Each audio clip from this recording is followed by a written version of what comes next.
everyone. Welcome to Wellness Wednesdays with Stephanie. I'm Stephanie Buckland, your host, and I am delighted and super excited to be chatting with Jennifer Diamond today, the Jennifer Diamond of YouTube, one of my fellow YouTubers, and also local amazing vegan. Thank you so much, Jennifer, for being here.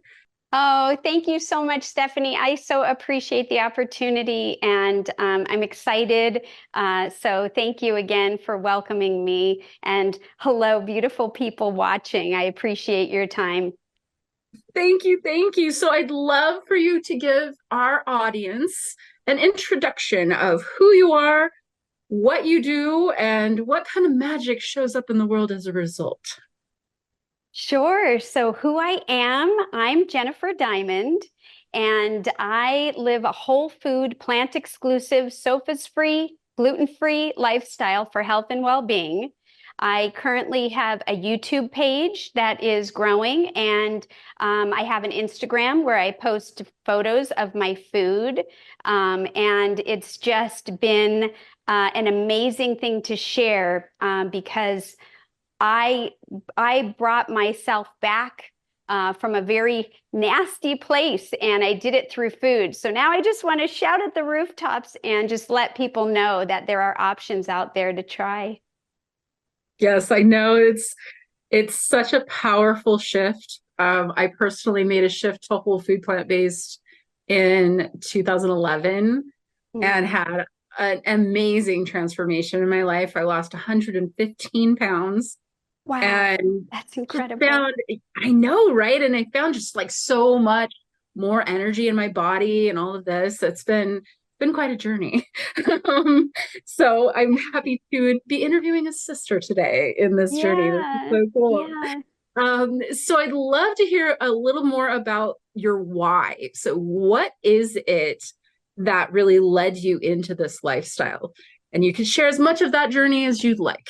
Yeah, sure. So my journey was not linear.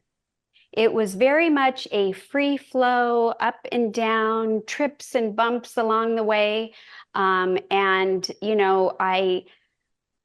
guess because I had a lot of health issues from a very early age, a lot of inflammation, and it just kind of turned into this craziness of all kinds of health problems for years and years and years. And so it got to a point where I decided, there's got to be something I could do that I have control of. I was always into fitness and like eating, healthy, whatever that meant at the time of whatever bit of knowledge that I thought was right or that my parents, kind of would show me or what was on TV, that kind of thing.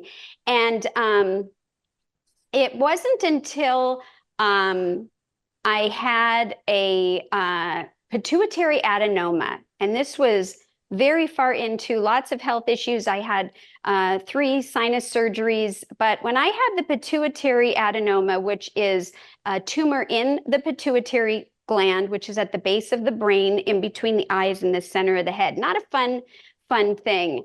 But after that, I thought, you know what? Something has to be tied into food. And if I can't control the environment, if I can't control, what's happening in my body, because at the time I thought I couldn't, then maybe I could try to somehow help it by eating as healthy as I could. And I didn't really know what that meant at the time. And so I kind of went down this road of, well, I've tried certain diets before, and I've tried, just different things that were like trendy, and they didn't really work. And so I had at that time I had heard about the paleo diet. And I thought, you know what, I'm going to try this. And I asked my family, do you guys want to try this? And they all said yes. And this was great when I told them what that means, the high animal products, high fat, high everything, and like low carbs. And what I quickly found was that that was not going to work for me. I gained weight. I had all kinds of problems with cholesterol, and it just ended up not being the right thing. But, I didn't know any better. And I just continued to try, okay, well, what else is there? So my oldest daughter, she was always on this kind of food journey her own way. But anyways, long story short, she called me up one day and she said, Mom, have you heard of this new thing? I'm just checking it out and I think you might like it. It's called vegan. Right. And I'm like, no, what's vegan? Yeah, I was so intrigued. So she told me it's like everything that you're not doing, like dump that whole way and, try this. It's, all these wonderful foods and it's kindness to the environment and the animals. And so I was like all about it. So I jumped on that board and over the course of several years, I kind of slowly transitioned that into whole food plant-based because I learned that there was a difference. And I didn't really know at first, but, because I was really also very, very motivated for health reasons. And so environment and animals are very important to me. But, I mean, Oreo cookies, they're vegan. And so that wouldn't be a health thing to help me. So I slowly transitioned into whole food plant-based. And then from there, went a step further and brought in sofas and gluten-free. And sofas, again, is salt, oil, flour, alcohol, sugar, and gluten-free. So sofas and gluten-free. And that has really like changed my life. So that's how I got here. Yeah, I mean, I know you had a lot more health challenges than I've ever been faced with, but Yeah. none of them are in the same place, which is super interesting. That whole food plant-based and like 100% plants. I don't want processed anything in my diet. I do not want a lot of oil. I still consume oil occasionally, but I'm still trying to convince my partner to not deep fry things. We have a deep fryer in the kitchen. I was like, can we just throw this thing out? Yeah. Yeah. We do Well, not want to deep fry. yeah. Well, and I think it also depends on people's experiences and their customs, their memories, and all kinds of things that play a part into it and beliefs, right? Because Oh for yeah. so long we heard the Mediterranean diet like that olive oil is the thing, right? And Hmm. but what I have learned is for me, no oil is okay. It causes inflammatory responses in my body. It causes Right. problems with the endothelial cells inside the heart. And it's very high calorically, so it can cause me to put on weight. It could change my mood. It can cause the hormones to react. And I mean, it's endless. And of course, Yeah. everybody's going to respond differently. Like my spouse, he could eat oil and he doesn't even notice. But for me, I just can't and I choose not to. And Yeah. so, yeah.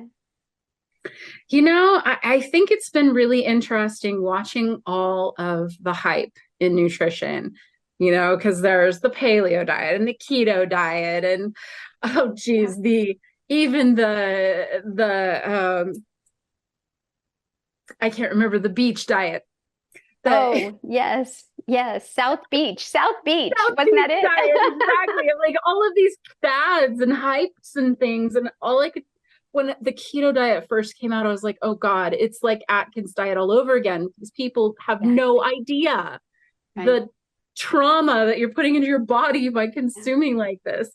Well, and the way that I feel about how I live my life, I'm very passionate and I really strongly, I'm not trying to push it on anyone. I'm just trying to share this is what's working for me. And if you haven't tried it and you're struggling, like maybe try eating a vegetable or a fruit or something, and I believe that people that are doing other forms of or other types of eating styles, they might have those same beliefs. But what I say is, check your blood, um, Yes. check your medications, and really assess like, is this helping or hurting? Has anything changed? Has it gone in the same direction? Has it gotten worse?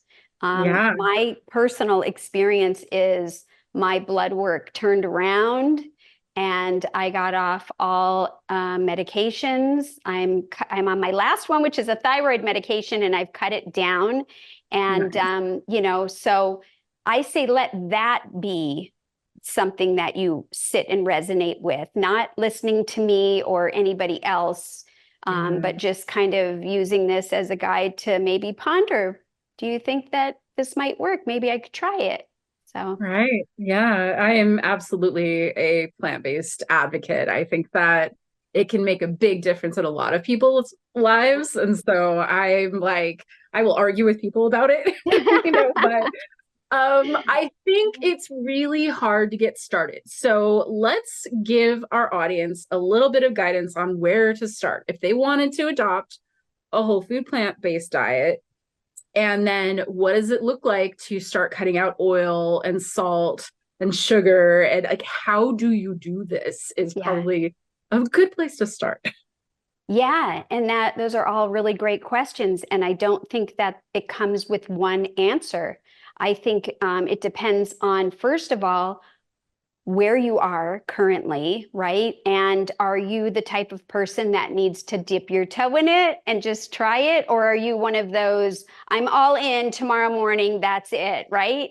And so we have to figure that out. And then you have to have an idea of what you're doing, right? So it's very foreign to a lot of us who have been raised on the standard American diet to now kind of change everything that we've ever known, everything that we hear on social media and magazines and television and all of that.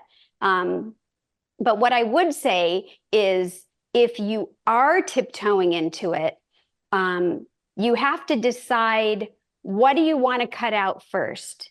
So if you're eating meat and dairy, maybe you would want to cut all the meats out, or maybe you would want to cut the dairy out.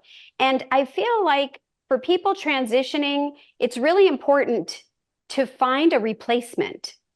So if you're used to eating a steak and maybe a small potato and a little side salad, you're going to be hungry if you cut out the main portion, right? So what can you put in that place and sub it out? And you don't have to sub it all the way out to beans and lentils like where I am. You could, but that's why they have some of these meat substitutes that you probably have seen, the Impossible Burger, Beyond. And I don't advocate for those. I don't think those are healthy, because if you ever read the ingredients and research it, it's really not promoting health. And but I think it's a really good tool to Yes. use to Yes. transition and just Hmm. keep going, though. Don't get stuck there. And so whatever category you're working on, whether it's salt, oil, meat, dairy, find a replacement. Now, for oil, you don't really need a replacement. You could just take it out and realize, I don't really need that. Why do I say that? Because I can saute using dry saute, which means I don't put Hmm. anything in the pan, just a hot pan. Maybe I'll put mushrooms in there, right? Mushrooms have water in them. So I'll stir it up and keep it moving and have the right pans, having the right kitchenware, cookingware will be very helpful, like a non-stick, not like a Teflon, but maybe a stainless steel or a green pan or something like that.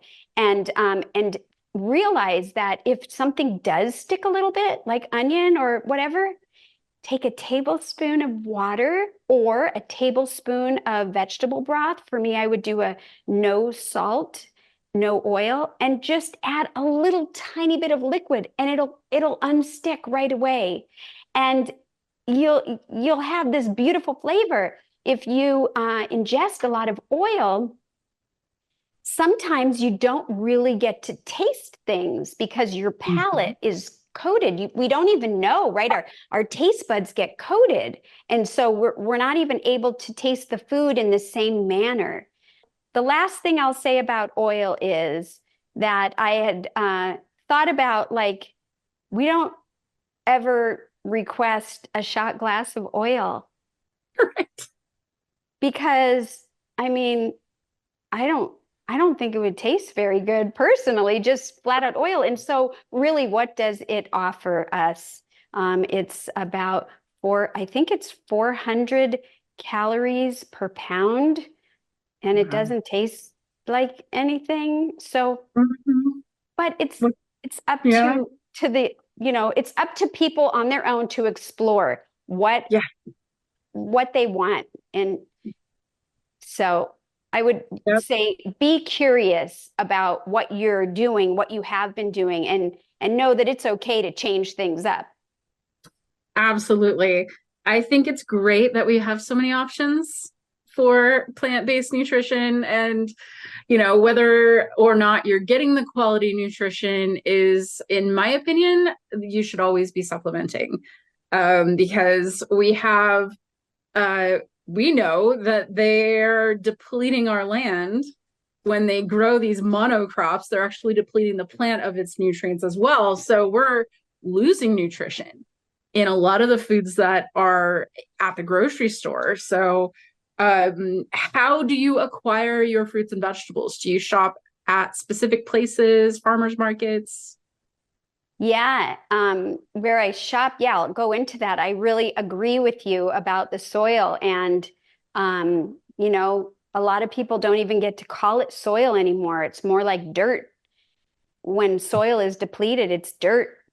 Um, so where I shop, I am fortunate that I do have two beds where I can grow little garden beds in my yard. So I enjoy doing that and taking from that. And then I do shop at the farmers markets, local farmers markets. I really do like to know where things are sourced. And but there are times when that I can't do that. So I will go to grocery stores, local stores, and I try my best to eat and purchase as much organic food as possible. And if there is Mhm. something that isn't available or I just can't get it, then I do try to cut the skin off, wash it really good. You don't have to get organic. I think, and I have heard that non-organic is better than no fruits and vegetables. And so maybe just the way you clean it, you have to do it. But that's where I shop. A couple stores locally, and then I try my best to do my best. And I think that's all you can ask for.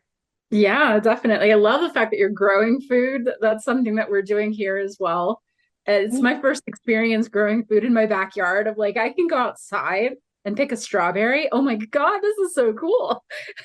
Yeah, it does. It brightens your life when you see like, oh my gosh, I made this. I grew this. And then you get to taste it. And doesn't it taste so much different than maybe It one that you've had somewhere else that was trucked in? totally. Yeah, absolutely. So, I mean, there's something to be said for this, that it can be done. It can be done in Arizona. It's not impossible. You can put food growing in your patio, in your kitchen, in the window of your kitchen sill, like whatever. There Yeah. are ways for us to grow our food. Yeah. And it gives the power back to us, because I try to do 100% organic, and that is mostly because I'm chemically sensitive. So when Yeah. I eat pesticides, I have a major digestive reaction.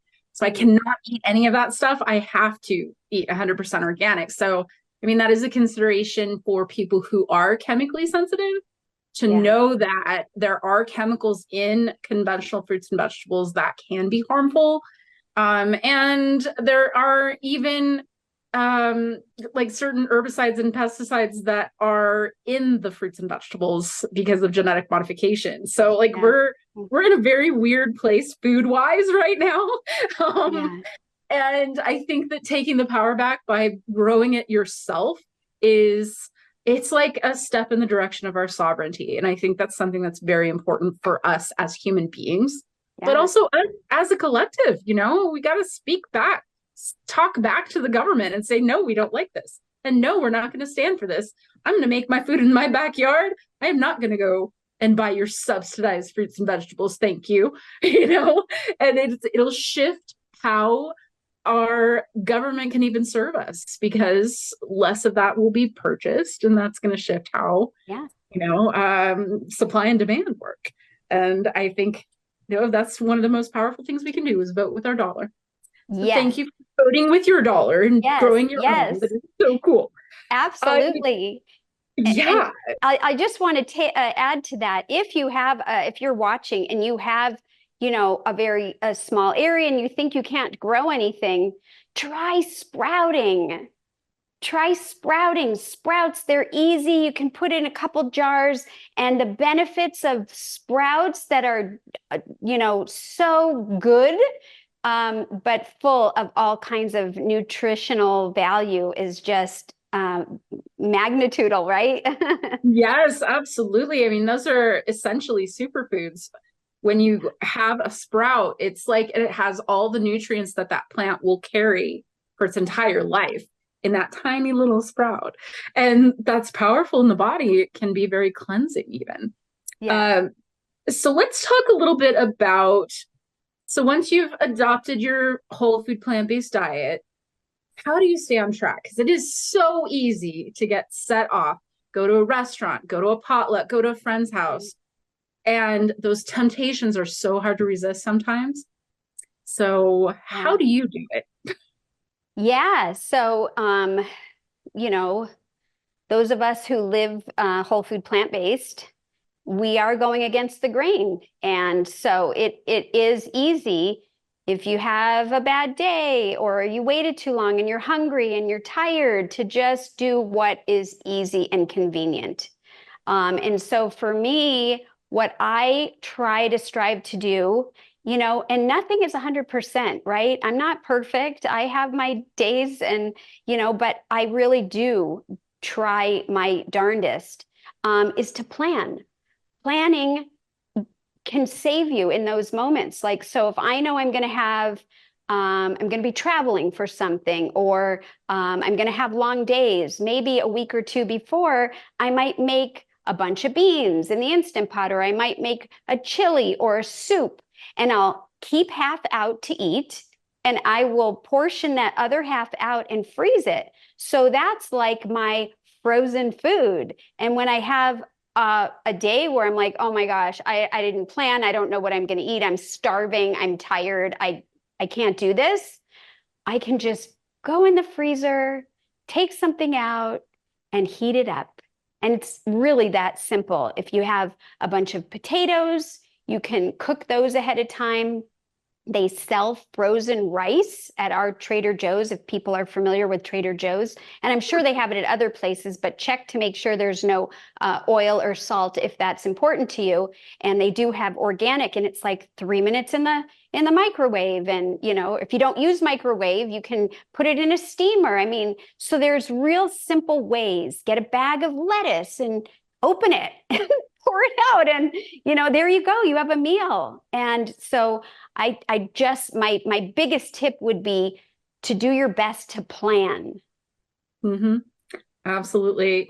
Something that I learned very quickly is it is very easy to acquire the junk. It's a little bit harder to acquire the good stuff, and it takes a little bit more effort sometimes. So I like the opportunity to be able to go into a grocery store instead of a fast food restaurant and Yes. get something healthier. And it might even be whole food plant-based. It might be vegan and not processed.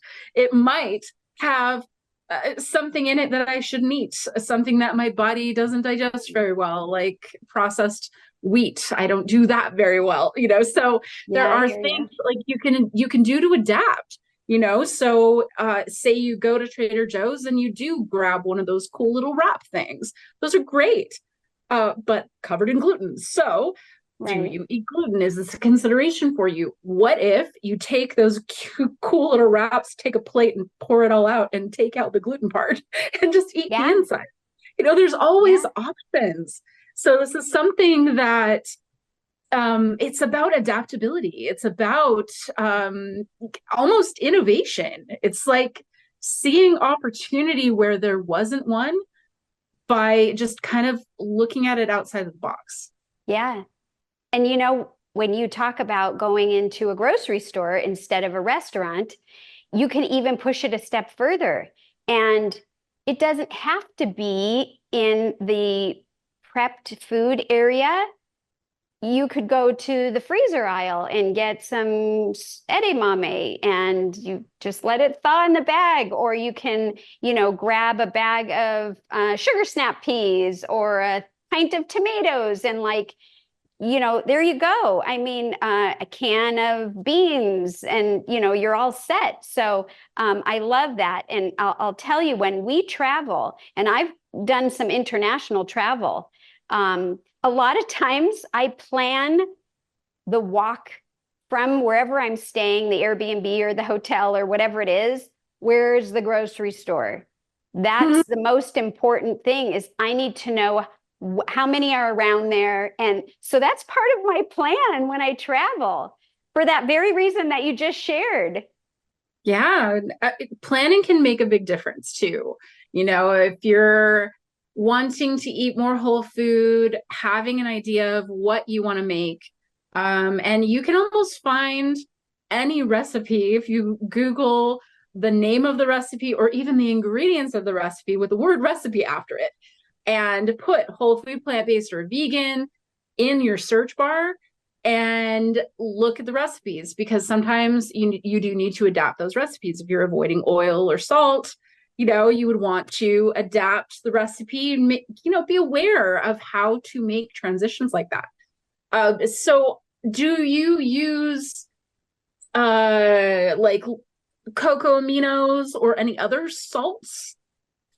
So I don't use table salt, but I do I do sometimes add coconut aminos. I have used the Bragg's liquid aminos, and we do have the tamari sauce. I don't use that one, but my husband does. He keeps the gluten-free one in here, and but I really try my best to really lighten that up. And if I use it, it's very sparingly. If I make a sauce or something, it's just a little bit. I'd much, but yes, to answer your question, yes, I do on occasion. Uh-huh. Yeah, I mean, I find it's a good replacement for salt. If you do need a salty flavor addition to a food, because I can tell you my partner can't stand no salt foods. There's something about the lack of salt that makes it just unpalatable. And I'm like, but you can taste the food. Right. Well, what about no salt seasonings? Like there's a lot of dry There you no go. salt seasonings that you could use that are full of flavor. And if somebody is okay with nutritional yeast, that's another one. And just trying different seasonings and different different ways to try different flavors that you're not accustomed to. You might just be like, wow, sumac tastes so great. It's like lemon or, curries. And there's a lot to be said for spices and seasonings when you just are open to trying something that's different, right? Yeah. Oh, yes. And it might mean that you have to buy new spices you've never heard of. It might Yeah. mean that you have to try things that you've never tried before. Be daring, be Yeah, curious, that's right. be interested in different flavors and different flavor profiles, because what I've learned from the vegan community is flavor is everything. And that is something that you can make a very bland meal Yeah. or you can make a very flavorful meal just depending on the quantity of spices you add to it. And it can make a big difference in your ability to consume it, the palatability of the food itself, how it tastes, how it feels in your mouth, the mouth feel. Yeah. All of that has relevance to your satiation, how well you absorb that food has a Yeah. lot to do with your appreciation of the meal, and how it tastes very often can lead to that appreciation that will let your body know that it's okay to absorb it, you know? So Right. it's Yes. interesting how this is all interconnected, right? So speaking of which, I'd love to hear a couple more of your lifestyle practices. I noticed you're wearing a weighted vest. So can you tell us a little bit more about that? Yes, yes, this is my latest weighted vest, and it's got these lines here and the whole back. Each one of these little, I don't know if you could see, it looks like a little pocket like this big. These are all weights in here, and I think they're a seventh of a pound in each of them. This one currently is 10 and a half pounds. And I wear a weighted vest about 5 to 6 times a week for anywhere from 3 to 8 hours a day. And I try to do that to the best of my ability because I have been diagnosed with osteoporosis and I am on a mission to change that into osteopenia, which is to improve bone health. So if you're not familiar with those terms, as we get older, our bones, get weaker, especially for women. And when our hormones change, we can be diagnosed with our bones thinning.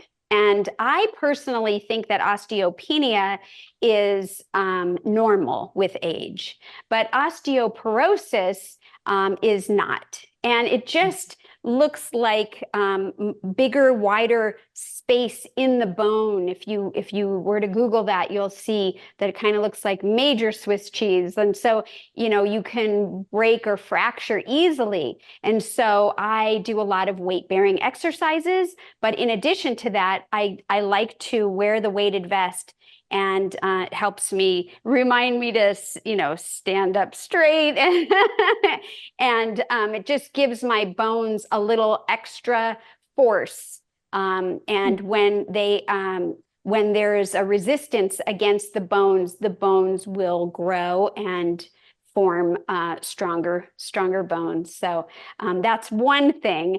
I do a lot of meditation. I'm really into grounding and circadian rhythm practices where Definitely. I can we give them an example of grounding? Because some people don't know what that is. Yeah, sure. Some people call it earthing, and it's basically where our feet or even our bodies, our hands, just us, are touching the actual earth, the actual ground, not wearing shoes that have rubber soles, but our feet. And what that does is it sends so because we all have like a wavelength or electromagnetics and so especially now, right, we're all in front of screens a lot, and Mhm. we can have what they call EMFs, and it can affect us. It can affect our sleep patterns. It can affect so many things. But if we go to the earth, it like resets. It also sometimes, if you're grounding or earthing and you are touching the ground and you're watching a computer or you're nearby, sometimes the magnetic field will not go through you. Which is really interesting, and if you're into that, you should look further into it to get a better definition than what I'm sharing. But it really helps with sleep, and electromagnetic field is the EMF that I'm trying to bring down the best that I can. I even Right. sometimes go for a walk with the dog, and halfway through the walk, I take my shoes and socks off. We walk through the grass. I'll lay in the grass, and it's like, wow, what a concept that we would touch the earth. When I And it would heal us, right? And it would heal us. Yes, I've heard some amazing stories about it healing people. And it's like, how did we get to a place where I just never thought, oh, well, my feet are in these shoes all day.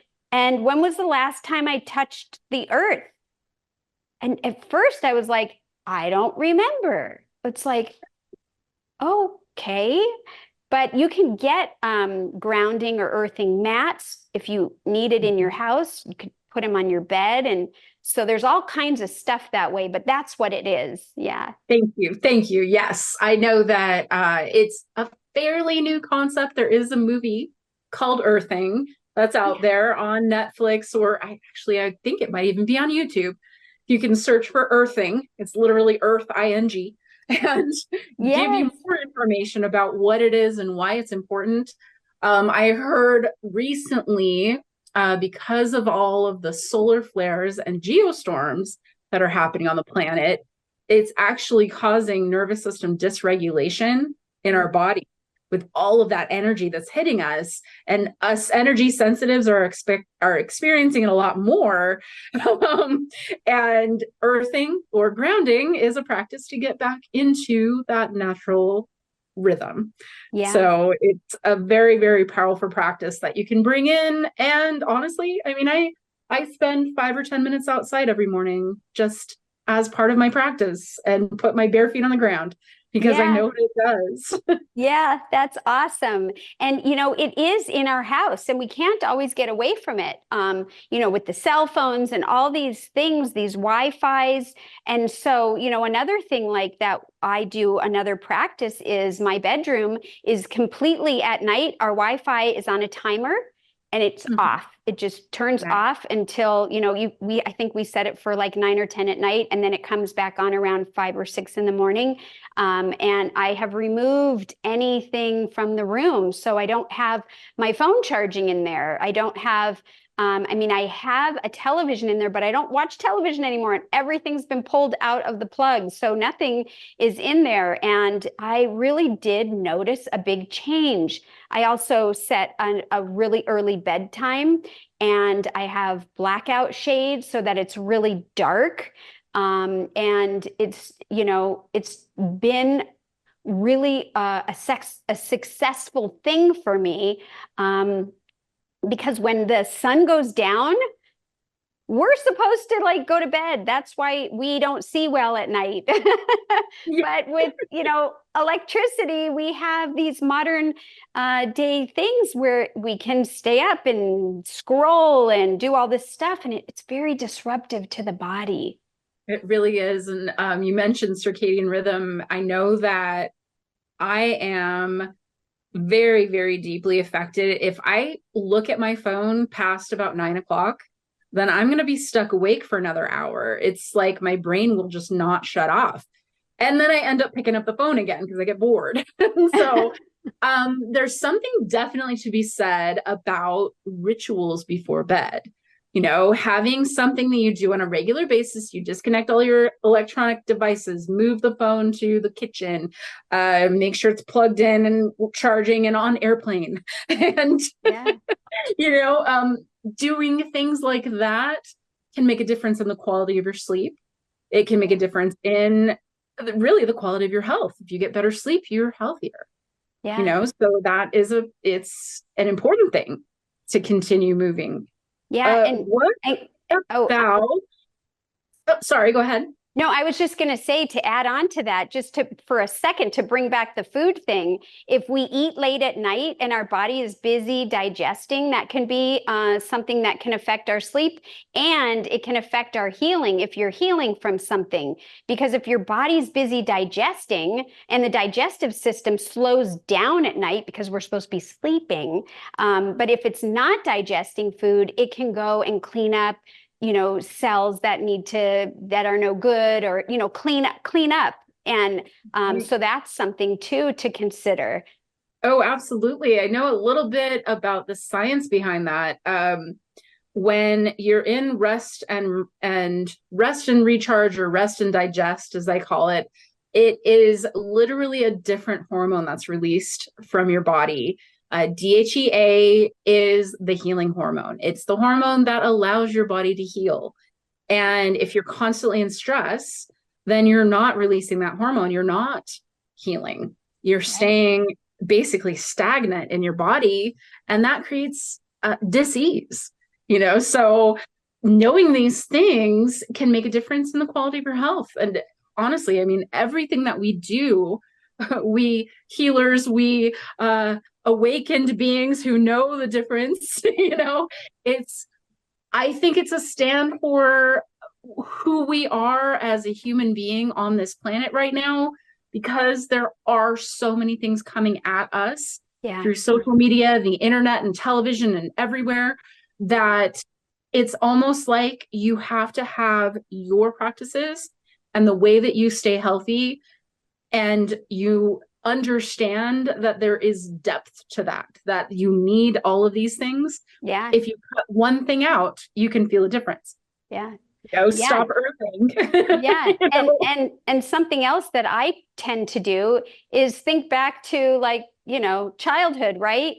If your parent says it's bedtime, and maybe not everybody does this, but or whatever the rule is, you have to follow the rule. And so sometimes if I, put my phone to sleep in the other room, and I'm, in bed ready to go to bed, and I go, oh my gosh, I was supposed to respond to XYZ, whatever. I will, just like a little kid with a rule, not tonight. It's already bedtime. So what I might do is have a pen and paper and just write myself a note so I don't think I'm going to forget, and just Mhm. kind of let it go. And tomorrow it'll be fine. So Yeah. setting those parameters for ourselves is Yeah. important. Definitely, definitely. So I couldn't help but notice you have food around you. You were talking about making a watermelon mint salad, which sounds absolutely fantastic. I would love for you to walk us through how to make a watermelon mint salad. Yeah, This is I would. something I've never had before. Yeah, thank you so much. Yeah, I thought, maybe it would be fun to show something that's easy, and it's summer here in Arizona, so it's hot and refreshing. Fruits are the way to go. So I have cut up some watermelon. I have a big watermelon behind me over there, and I just cut it in half after I clean it, and set half, with the center part down, and then I just shave it off, all the outside, and then I turn it, kind of sideways, and slice it into these big circles and just chop it up.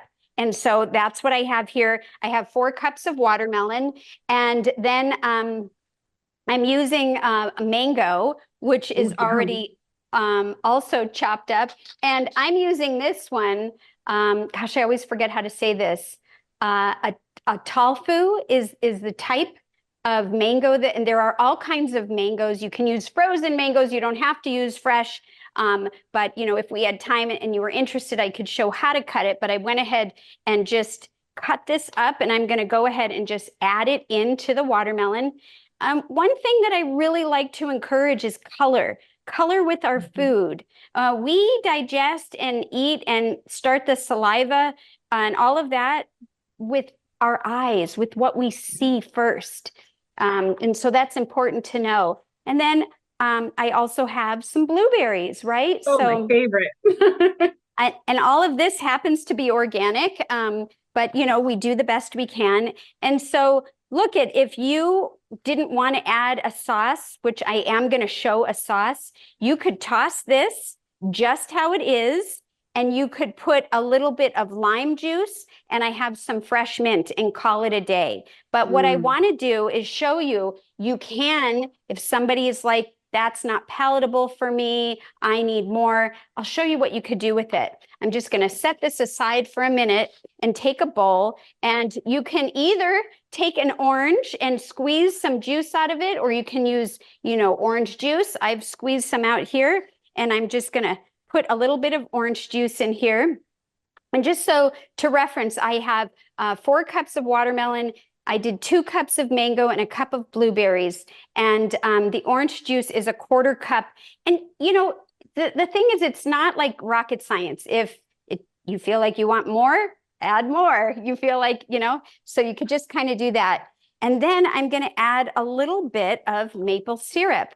Now, some people, this would be in place of sugar. And there's a tablespoon here. Now, you could use date syrup, which is also really fantastic, and gives a little sweetener, or you can skip that part.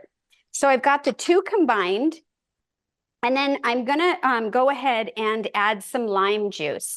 And I have this zester microplane, and I've created some And if you're not familiar with this, you just kind of go on the outside a little bit. You want to rotate it so that you don't get the white pithy part. And there you go. You have zest. And zest is a really great extra flavor. So we like that. But I'm going to go ahead and cut this lime in half. Limes are great because they usually don't have seeds in them, where lemons are fantastic too, but they sometimes have seeds in them. I have this little gadget here. You don't have to have a gadget. And I'll just squeeze a full amount of lime in there. And I'll show you that if you don't have it, you can just use a fork and you can just squeeze. It takes a little bit more muscle and a little bit more patience, but you can get it out with just a fork. Mm-hmm. And you can do, you know, one or two limes. So I think I'm gonna just do a little extra lime because I love lime. I love citrus. Me too. So let me do that. And then we're gonna just mix that up and add some mint. That's pretty much it. And you'll see that it's simple and people will be like excited. If you have company coming over, you going to a potluck, you know, fresh fruit alone is fantastic, but sometimes you might want to mix it up a little bit and make it a little bit different. And, you know, so that's fun. So what I'm going to do is take the bowl. I mixed those lime, the maple syrup, and the orange juice, and just pour the whole thing in there and just kind of toss it. And then if you want, we're going to take some sprigs of mint, and mint is so great. It comes in so many variations, right? I've grown chocolate mint before. Ooh. It's really fun. And I have this little herb scissors, but you can use regular scissors, or you can just, you know, like a kitchen shear, I mean, or you can, you know, just chop it with a knife. You don't have to have fancy gadgets, but if you do, it sometimes makes it a little easier, and you can put as much mint in it as you want. And I'm just going to toss it to give it a little color. And then I'm going to put it in a bowl and serve myself, because I can't share it with you, although I wish I could. But, you know, you just put some in here and there you go. And we're going to take a little bit of the zest. Nice. There you go. Simple, something different. And so I'll try it, let you know what I think. Oh my gosh. Okay. The fruit itself is amazing, but I love the lime, really brings it another level. And so, yeah, I encourage anyone to try this, try something new, and hopefully this will inspire you to see the beauty and the color that's in our food. Yeah, awesome. Thank you so much. Now I noticed you made a gigantic bowl. How do you preserve it? Well, this will probably get eaten pretty quickly, but if I was going to, I could freeze it and I could add it into smoothies. I'll show you real quick right here. I'll just show you. Since you asked, I had some watermelon that was starting to not look so great. And so this morning, I have these super cubes, but you can use any container that you want. If I can figure, oh, it's over here. And I just freeze it in here. You can see this one has the juice. These have the pieces. I can just put it in a smoothie. Silicone, right? That's smoothie, awesome. Or I can just make a slushie. I could add lime to this and put it in the Vitamix and have a straw, and it's preserved. So there you go. Nice. Wonderful. Thank you, Jennifer. This has been so much fun. Yeah, this really has. Thank you so much. And I hope that I help inspire people. I love what you're doing, and I appreciate you allowing me to be part of it. And so thank you so, so much. You're very, very welcome. I would love for you to give any final thoughts, inspiration, anything last minute you'd like to share. Yeah, I would just say that if you think you've tried everything, continue to be curious about it. And if you think that you're doomed, you're not doing well health wise, and that the doctor said there's nothing we can do, um, first of all, reach out to community because Yeah. it's so important to have connection and being curious and being willing to try something that sounds super radical, like eating fruits and vegetables, might surprise you and you might be like me and get your life back. So that's what I would say. Beautiful. Thank Yeah. you. Thank you. Bye, everybody. Bye.